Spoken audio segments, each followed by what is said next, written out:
Yeah, the day before the show, twagenda okukola rehearsal. Natunira ground eyo nenjetuula nenkaba. Nga ndabye dda kintu kigenda kukola ki kusoboka naye nga nsaba busabe nti Mukama kola ki nyambe sente zange zonna nzitaddemu. So nengumirako ekyo nenga I'm not going to focus on the negative. I'm just going to focus on the positive.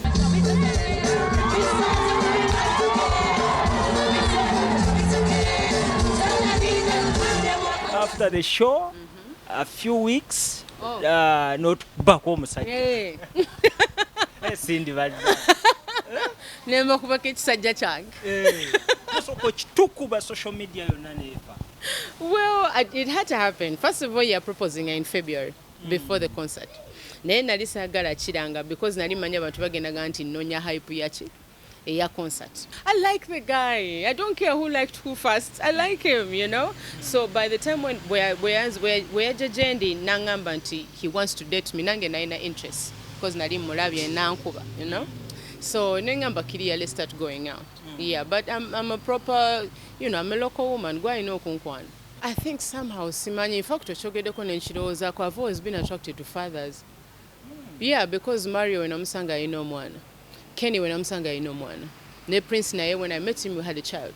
I think there's something attractive about a father. You know, omusajja waba n'omwana they have a sense of responsibility. In this sense, to you kitegeeza omuntu yabeera atyo to you. It depends on the situation. Kubanga kati bw'ogamba nti okwambala bwekityo is indecent. That means ne ku pool tetusobola kwambala bwekityo.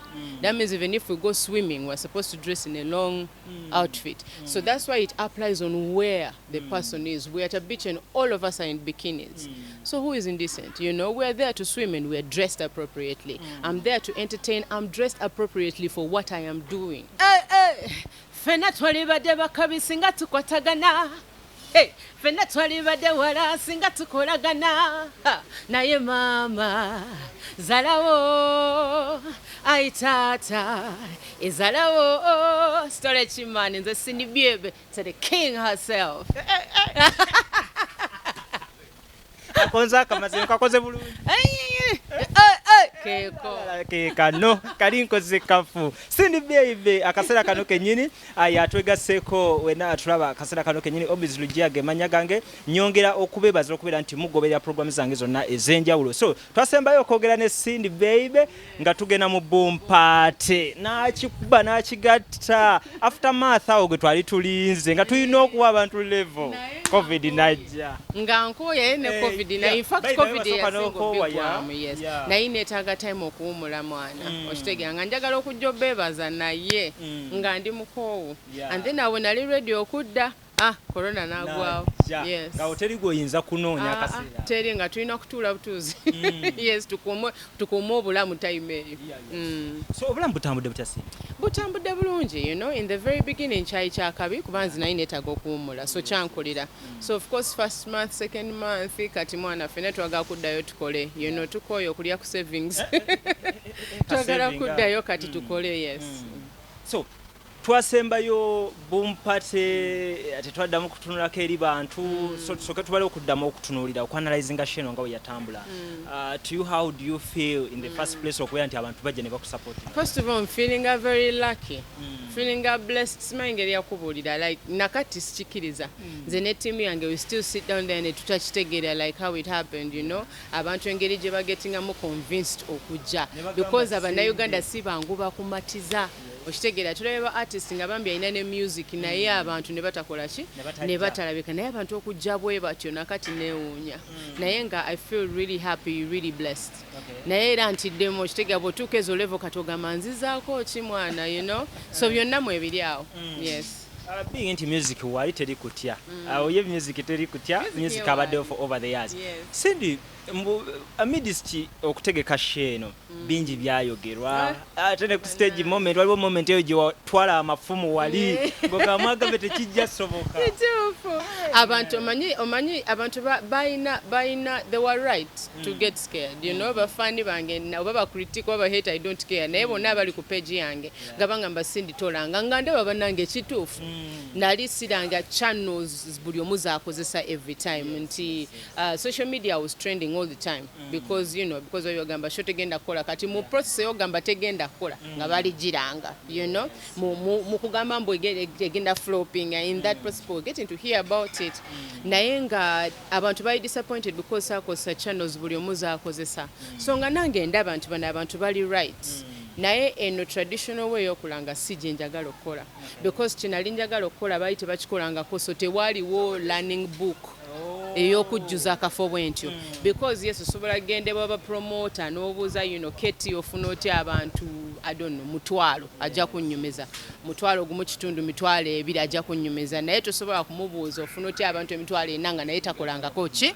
tabafunangako kati there was no book to read or so na ino kugenda outside the box because I wanted to achieve ekintu nga tewali muntu yali akikozeeko so netukozesa engeri endala so nali mbalaba nga pressure weeri naye nga nina okukkiriza mu kyange kyendi okukola yes kigenda short notice ate then still venue abantu nga balaba ate kijja soboka mu budde obwo maybe ku moment wait Cindy eri abakyala abatulaba mu kaseera weekati ng'olina kyowulira kyoyagala otambuza maaso you have that goal gyoyagala oyisaawo then nga waliwo ate abalemesa aside ate nosigala ng'omuvinga kyekikumotivate nga mu mbeera weeki I think first of all fena bw'oba omuto olina kyeweerabamu ng'omuntu olina kyeweerabamu no feeling nti I am this bw'obanga okula n'oga nti olina feeling ey'okubeera presenter n'ogamba I want to be the best presenter in this country nobody has put it inside of you you know it's inside of you ebintu ebyo mukama yabikola you know yabikola sigwazuka buzukusimbu gwo wakabye nnyo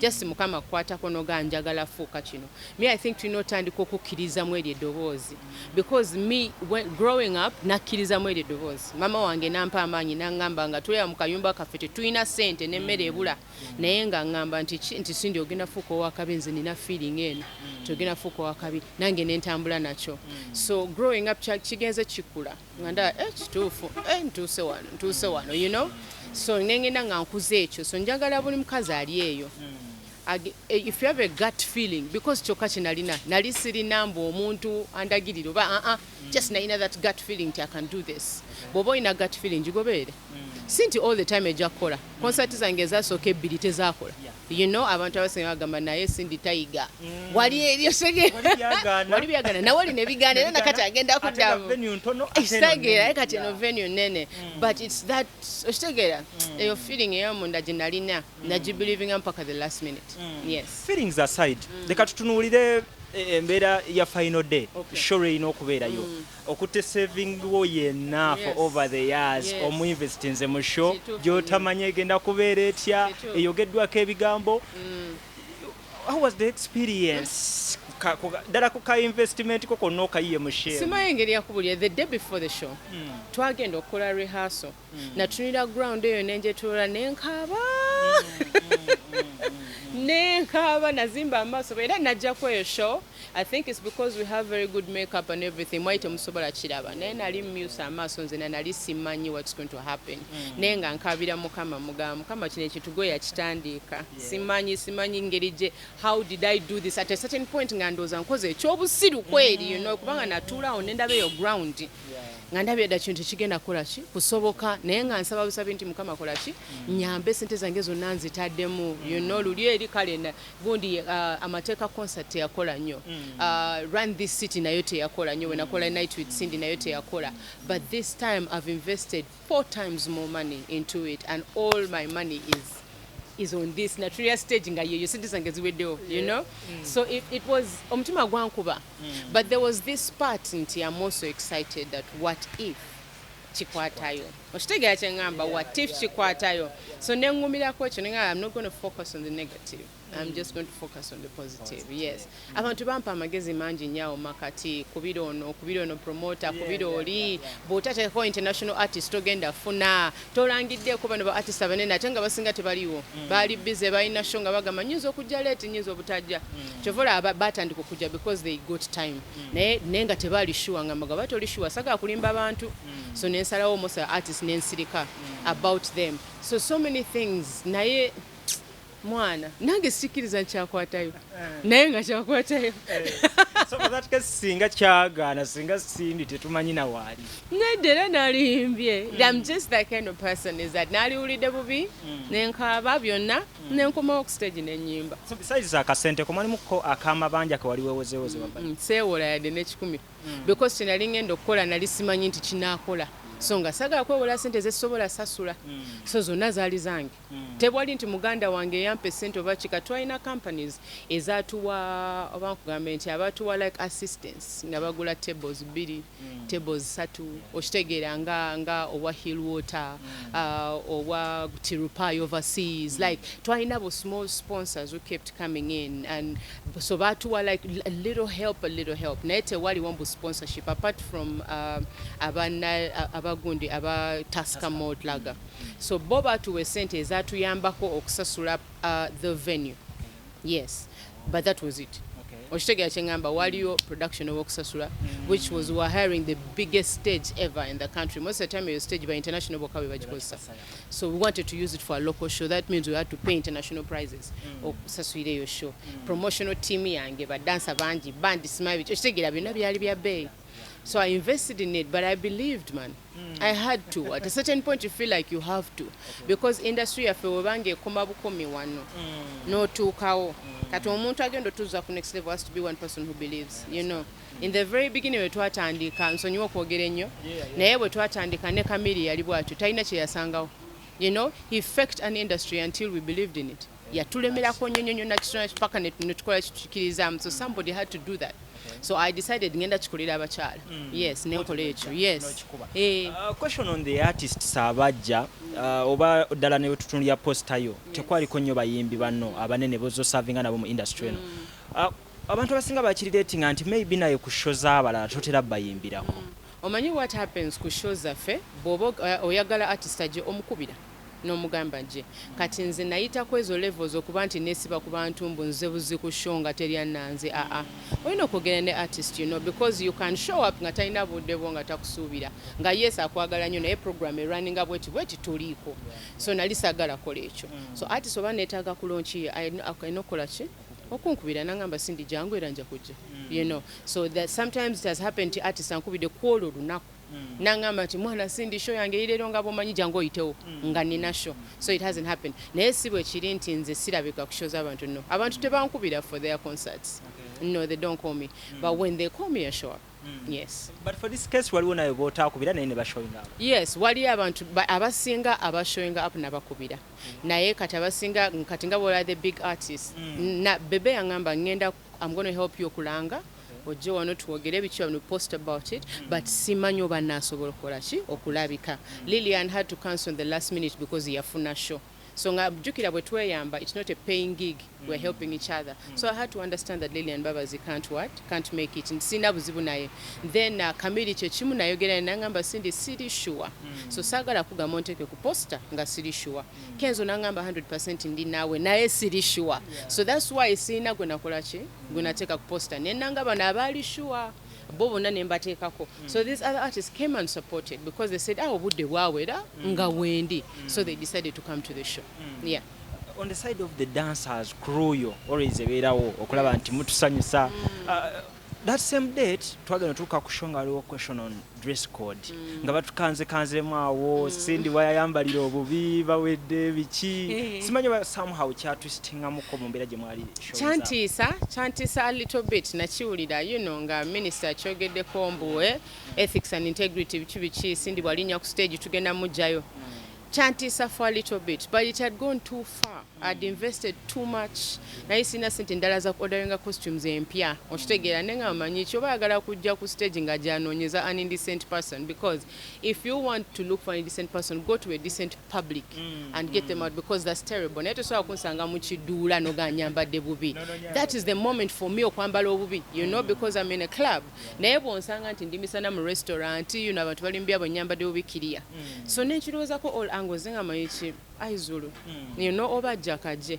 nensalawo kikola bukozi yes ate twalina nno ba minister bangi who were there who came for the show you know who even told me angambe mwana you know waliwo kwepikira waneeno agenda kukwata you know so but there was nothing to do nga sina kyakola nalowooza bankyusa engoye naye bitinated too much, I invested too much of my time naye nga mumanyi kyobajja kaje kiba kibe era twayambala costumes ezo nekiggwa wekityo netugamba omwana sendi ye tabaako wasalamu limit tava mu bayimbi banene mu minisita agenda straight kyayagala. No, it's entertainment. Simanyi omuntu bw'akirowoozako in that way tagenda kuwulira bubi, you know, but bw'okirowoozako in a different way is when, you know, I'm not trying to educate anybody, I'm trying to entertain people. Kiringa bw'onoosanga doctor mu ddwaliro ne apron ye ya white.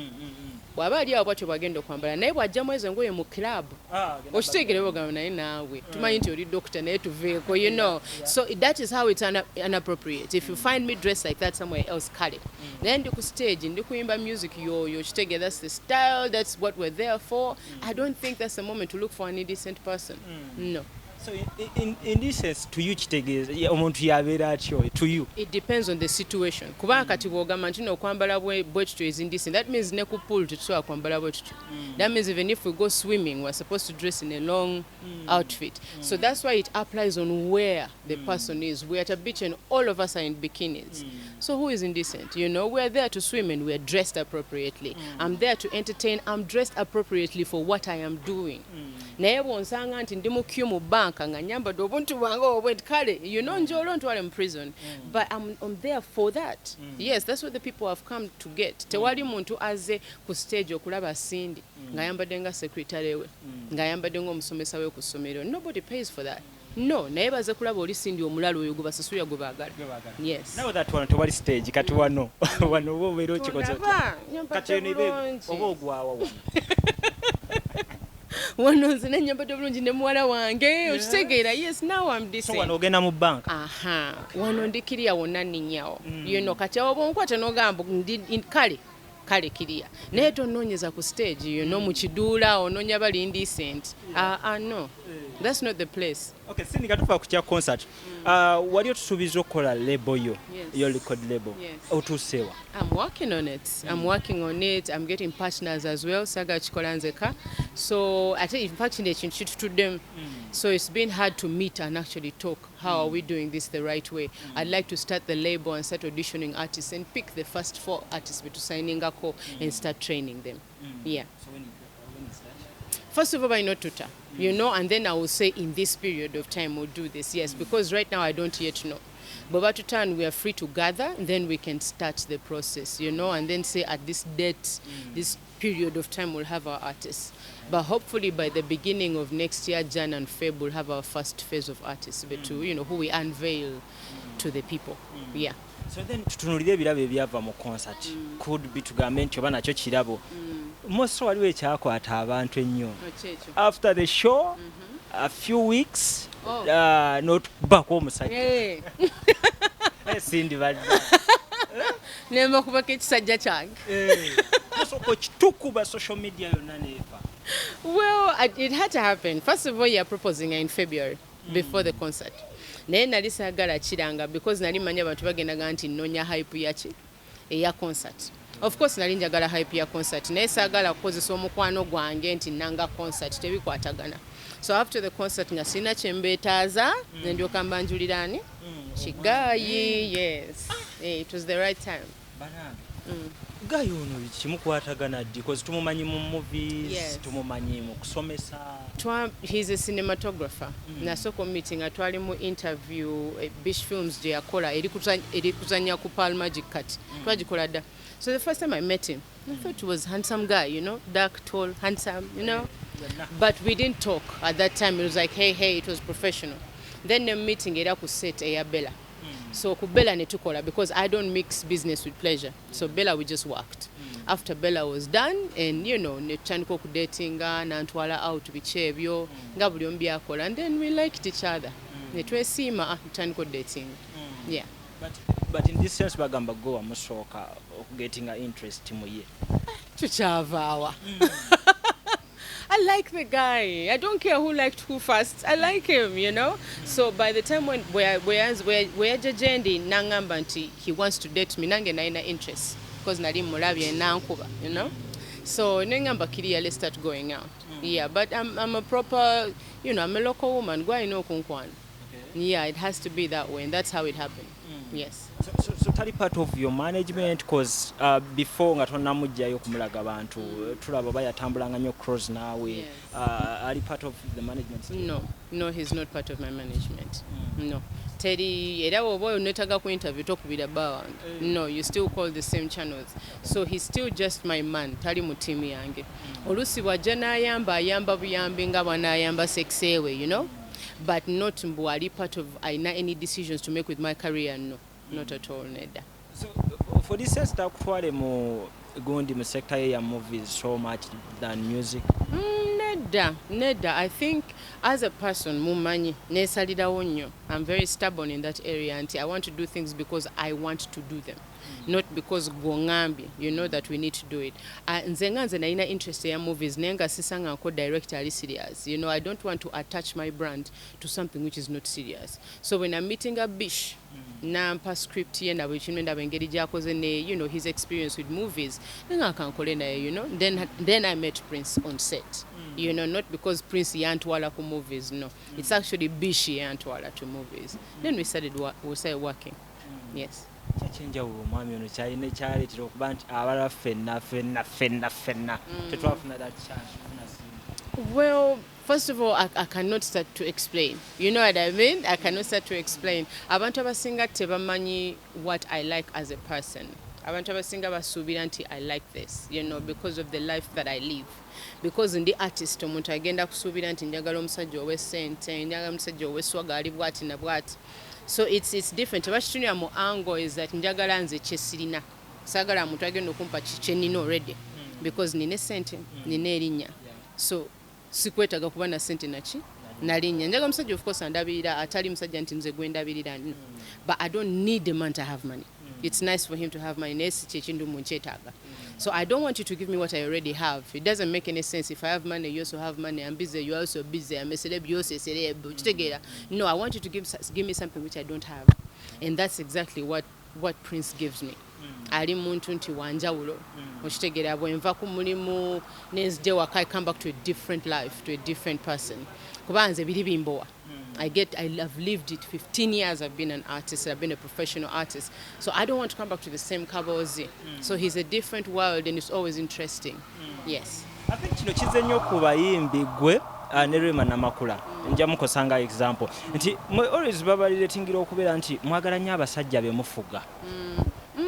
I don't think chiri about kufuga. I think muchikwata obintu n'omusajja mufuga. It's not about that. It's when you love someone, you want to protect them. You know, you want to do what is best for them. So when tunira mwami wange nendaba nti awali ali uncomfortable, nze kasobola okumanya because mumanyi bwa reacting. So nze bwe ndaba nti ali uncomfortable, jali ngenda kujja mujjo. And then gwolowooze nti n'omufuga.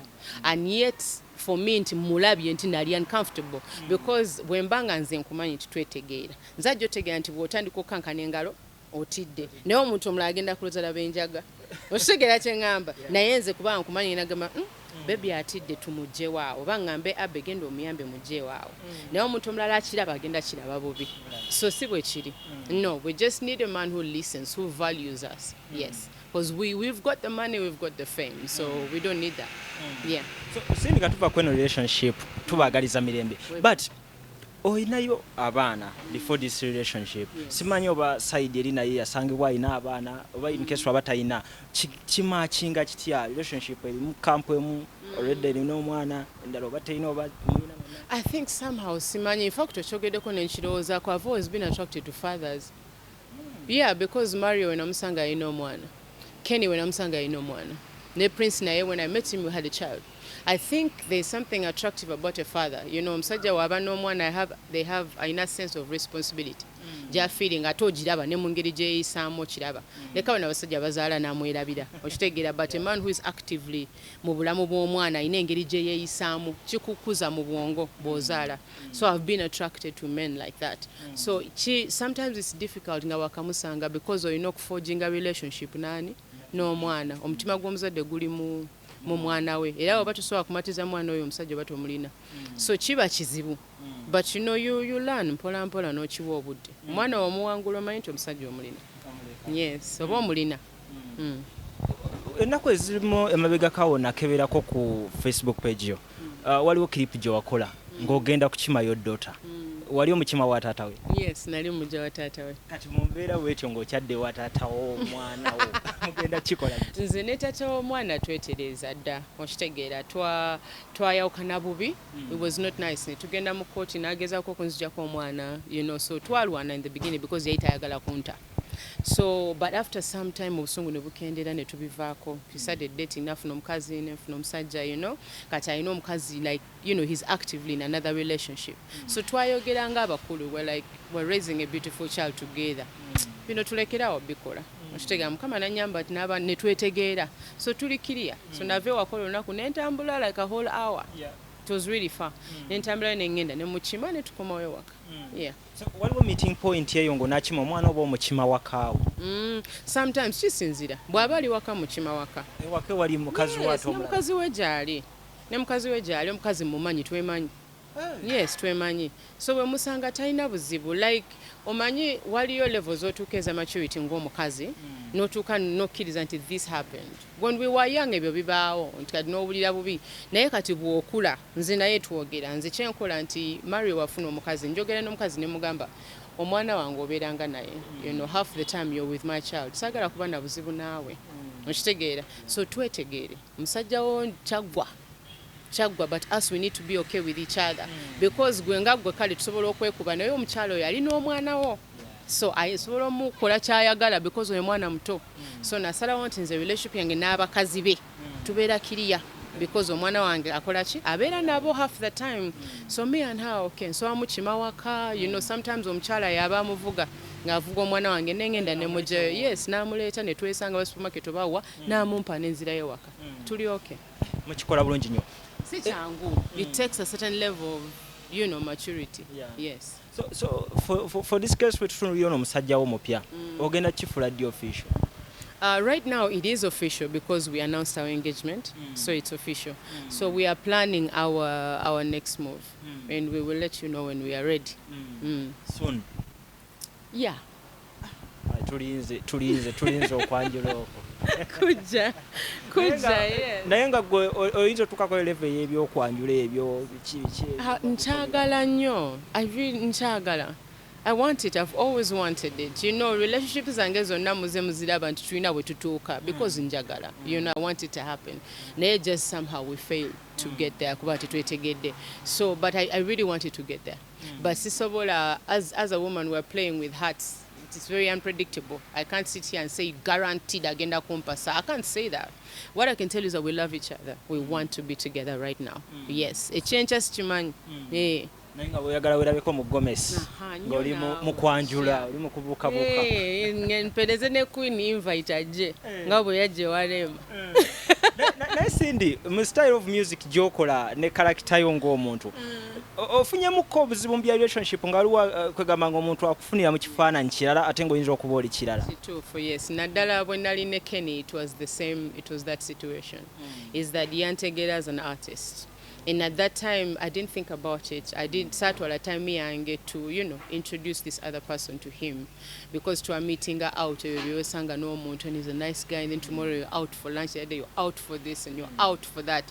Temufuna budde buddawo ne be together and get bored together ne mwetegera obuze se tetwafuna budde obwo ne Kenny yali action packed yali aganye begenda out deno tulye ku sente so tetwafuna budde butulaawo ne twetegeera so ne twabukana bwe tutyo because we got to find out we're actually very different people so this time nensala want to do it different naye oli mutuufu nti omuntu andaba ku TV nalowooza birala nnyo nga okitegeera nga nzikirira n'ennyambuka yes kati omusajja ayingira obulamu bwo ng'alowooza bwoti bwogenda okubeera ewaka okitegeera nala nti agenda funa kazi kali jampi kali stubborn tamanyi nti nno nze wenva mu kitwale nkumayo waka ndi muko togenda kunkwata nti ndi waawo waka nvudde mu show naawe nkolere show nzikirire ennyambuka nkooyi okitegeera yeah so it becomes a different Cindy so this time that's why sakyogera years nenkisirikirira because nenjagala ategeere nti waliyo oli Cindy then waliyo ono yeah Cindy omulala so abasinga tebatutegeera yes so then leka twogereko ku music katono nnyo apparently wetuddako mu mbeera ya covid katono wabaddeyo okuwa okuweebwa okukaaba Sindi tetulinayo tukulabe mu byonna. First of all, nali sina byenkaaba sijja balimba concert yankolera. I made really good money and I'm still okay. Ndi bulungi so temugenda kundaba nga nkaaba anytime soon. Then the other thing is that in the beginning waliwo okugaba ng'abantu bagaba. Then president natugamba it's illegal to give food to people, you're not allowed to give food. Nga ye kenyini alikola ki kugaba emmere. Government eyina emmere tons and tons of foods gye bali ogabira abantu emmere ng'emmere eriwa RDC. So nze nengumira ku ekyo nengamba emmere gyeri kantuule noonye wenzijira, you know, I couldn't, nali sina ngeri gye nnyamba abantu. Ngate bayimbi banno basobola okuvaayo nga batwala ku gondi ku task force emmere baali batwala emmere ye gavumenti bayita batwala y'abantu. Simanyi emmere eyo gye bali bagaba because nze president yaŋŋamba bw'ogaba emmere nja kusiba. Kati bo bakola batyo bo kati bamanyi president nga nze simmanyi because me I've never met the president directly. So maybe me as me I'm a local human being, ni muntu wa wansi okitegeera, so nze nnyinza ogenda neneeraga ne bansiba because according to me that's what they had said, you know. So ne Nimrod bamukwatako ng'agaba emmere ne you know they detained him. So nze saagala bya kunsiba. So nalaba artists nga bagaba emmere nembuuza n'okubuuza mwana sola ekibi n'ebintu, you know. Lwaki bano bo they get to give away food, the rest of us will get arrested. So sategera maybe bo balina connection ne government nze gye sirina. Bali batutwala mmere nga bagitwala eri yali ekkirizibwa okutwalayo eri ewa prime minister's office. Mmere ki eyo? Akawunga byonna muceere. Sikutegedde. Omanyi nze kyesitegedde is that if the president says you're not allowed to give away food and then you can give away food through this channel, for me it doesn't make any sense. So at first I sitegera endaba minister yavayo nagaba artist bakuba ebifaananyi ku traka yeki government nengamba that makes a lot of sense. Because actively giving away food is not allowed. So what you do is that you get the government food, take a picture with it, and then give it to the people. You know what I mean? So that would make a lot of sense. Now government, you know, we're not allowed to give away food until we can give away food in the search tegere. Chovola nzinatule wakane nzikakana. So katuwetesete otyo okuwa abafanzi bebyo. Tujjafuna engeri nze emmere eya COVID-19 sigirina. Emmere eriwa RDC wo. Nesindi kino ekintu wakyogera ne ku Facebook nga fani akusaba emmere. Saagala kulimba emmere gyeri, and you should claim for your food. Why are you here on my page? Andi ye fani wayagala kuva eri omuyimbi we. Emmere ye gyeri lwaki abanjanze? You know what I mean? Nze sikitegeera nti no wembanga nga manya okujja emmere nti weri mu supermarket. Yiyo sindigenda ogula emmere awo. Ate ndi wuwo gye noonya lwaki seegenda supermarket gye batundira emmere. I don't get it. So emmere yo gyeri genda ogirye. You know, me and you tujjafuna engeri gye twekwasaganyamu nga fani ne artist. Naye ekyo ekyemmere ya COVID-19 yo gyeri togimmanja gyeri. Cindy, to side of DJ. But DJ bakuzanyidde endongoyo bompate tugenzo jikubanga oluyimba luli everywhere. It's true about the DJs era tovuddeyo no balekerera. No, that's not true. That's not true. I've sent DJs money. Yes, I have. But I've not come on social media to humiliate them by saying, oh, ono mwavu bana yamwadde sente mundabe. Talina. Bana talina njale muluma ono muwadde. Chesikola. I don't do that. Never DJ bampeza message kota direct line yange ngasobola kuweza message nti you know Cindy yampeza sente. You know, I do that and I never go on social media nengamba gundi namuwadde sente. Aneda. Because nze neraba munti if I was broke nga sina sente, neze nokamba blood wange sina mmere waka. Notekawo kamera nompe mmere. Okitegeera nze nga nze kyali nswaziza nti yadde sirina nga blood wange mwana nyiga mawo nga tonswaziza. Okitegeera that is how I feel. Abalala simanyi. Ati kati pabata feeling about camera oba eri oba teriwo. Ebyo byammwe nze ndowooza ko omuntu gwendi okuwa sente. Sirowooza nti waliwo DJ ayagala okweswaza. So n'okuba eri nasula enjala nafa. Naye nga tayagala omuteeka ku social media nti ki? Nti no nze banaye enjala ennuma awuno Cindy anyambye ampadde akatwalo. Okitegeera tayagala. Muyambe naye mulekere essappa erye. You know, let them have their dignity. Nze kyenzikiririzaamu. Yes. So nze kanebazire Lydia Jasmine okubeera nga ye yatwala akasawo ke ne bakakuba n'okukakuba nti yatwala kakazi katu. She tried, you know, she tried. No, Lydia Jasmine tanakola concert mumuwadde sente. Aneda inabushosho bwe nakunganya obusente bano nabo mechoka ne muvuma. abawa ba DJ tebagulirira ba DJ kubeera nga bawuzanya music waabwe babeere nga beerabira wamu. Sikutegedde abawa ba DJ simanyi kigendererwa kyali awo. Me I'm happy nti babawa emmere naye nkubulire me as me it's a personal conviction. I'm not going to go on social media and say I have given this person.